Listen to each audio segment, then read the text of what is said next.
The end of the world is coming soon. Unless it doesn't. Advocates of combating climate change are increasingly invoking doomsday scenarios to pressure President Biden to take unilateral action to lower greenhouse gas emissions, despite a history of such claims falling flat. They have the wrong starting point, man's word, and the wrong history, evolution and millions of years, so they come to wrong conclusions about the future. Really, this zealous climate activism is a false religion with false prophets. And they ignore much of the history concerning climate data. They have the wrong starting point, man's word, and the wrong history, evolution and millions of years, so they come to wrong conclusions about the future. This false religion is inconsistent because, from their secular perspective, when these people die, they're done. That's it, they won't exist anymore. Well, it's ultimately all about them being their own God and worshipping themselves and the creation, rather than the Creator. It's their religion as they attempt to make some supposed purpose for themselves in their self-inflicted, meaningless existence. It's what happens when people worship the creature rather than the Creator.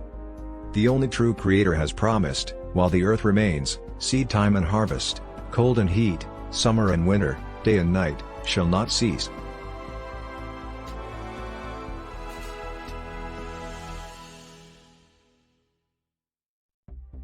Religious leaders, scientists, and even Ahan, or so it seemed, had been making predictions for the end of the world almost as long as the world has been around.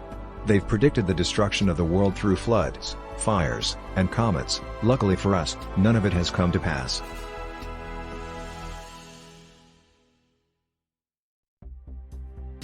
The Great Flood.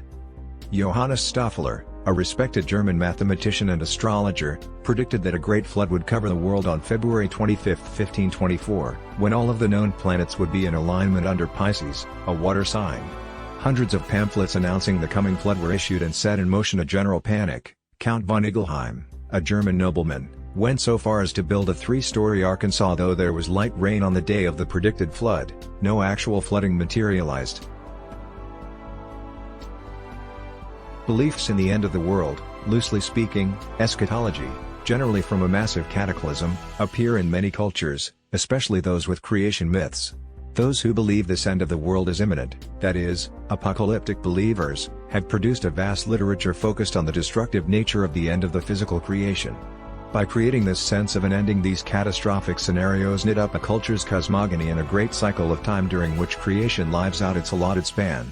Because the physical world of time and space, Latin saeculum, which in French, siècle, means both century and secular, are so concrete, the temptation to measure the length of the world's existence and hence to date its end has existed in all cultures. Nowhere, however, did this concern become more intense than in Western European culture, birthplace of modern notions of time and modern techniques of time measurement.